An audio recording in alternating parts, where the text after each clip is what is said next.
Today we'll go over how to build a successful app company by providing a brief education in app sales. The first thing to know is that there are many tools available for use. These are just a few. The expansive help desk, mobileappco.desk.com, is where you can find the answer to almost any question you might have just by doing a simple search of some keywords. There are also several recorded tutorials covering various points of interest that can be found at vimeo.com/mobileapp. Another tool provided are the preview apps. These will come in handy when giving sales presentations, allowing you to demo apps in front of prospective clients. Now we'll go over some general sales tips. The most important thing is to know what you're selling before reaching out to anyone. Get to know the product well by using the platform yourself. You should create a sample app that can be used for your reference at any point in time. Once you've established what the product can do, the next step is to discover what types of SMBs will benefit from it the most. You will quickly learn that many of the features are aimed towards service industries such as bars, restaurants, spas, and salons. Pick a segment and go after it. Always remember that sales is a numbers game.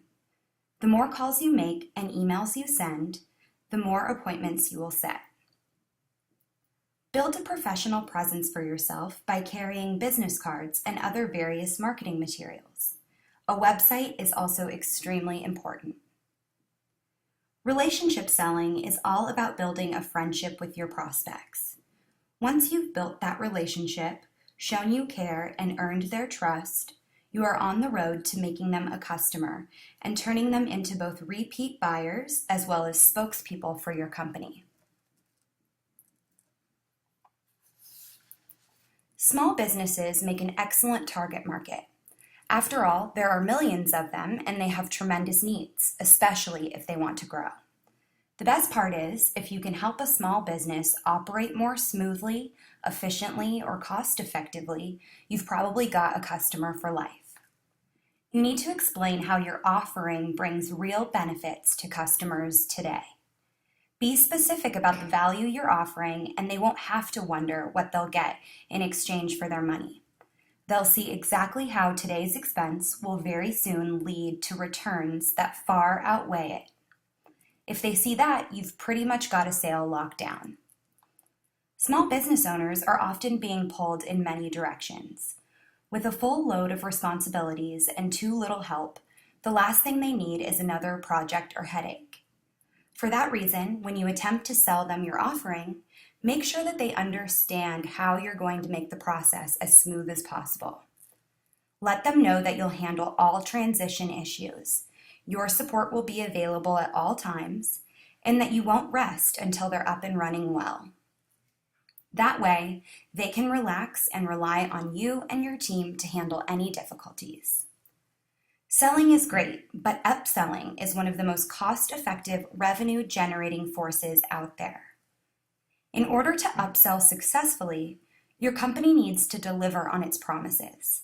That way, when you want to expand the relationship, your customer will be happy and receptive and more likely to buy again from you. Selling isn't always a single meeting process. In fact, most sales are closed over a number of meetings or calls. For this reason, it's important to follow up with your prospects over time. They may actually be interested in using your services, but might just be busy. Keep yourself top of mind by following up regularly. You might also hear more honest objections on second and third attempts, which can help you overcome them and refine your sales pitch for future prospects. This brings us to our next topic of how to handle objections. This year, mobile internet traffic exceeded desktop traffic. Not surprisingly, people don't like rolling computer towers behind them on little carts when they're out and about, so mobile devices have become the computers of choice for people that are on the go. What has surprised people, however, is that people actually continue to use mobile devices once they get home. Chalk it up to familiarity, convenience, the fact that you don't have to share them, whatever you like.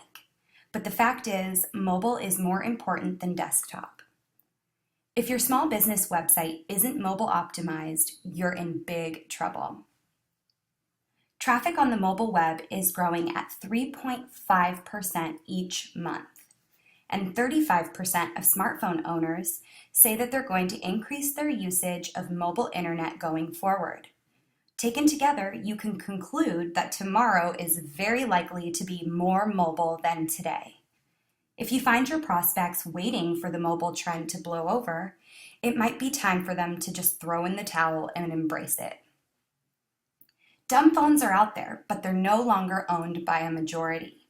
Instead, most people who have a mobile device have a smartphone, which means that they have mobile internet access and are hungry for apps. 80% of Americans take their mobile device with them when they leave the house. In fact, 85% of Americans are never more than a few feet from their mobiles. If SMBs want to meet customers where they are, a mobile device is the surest channel available.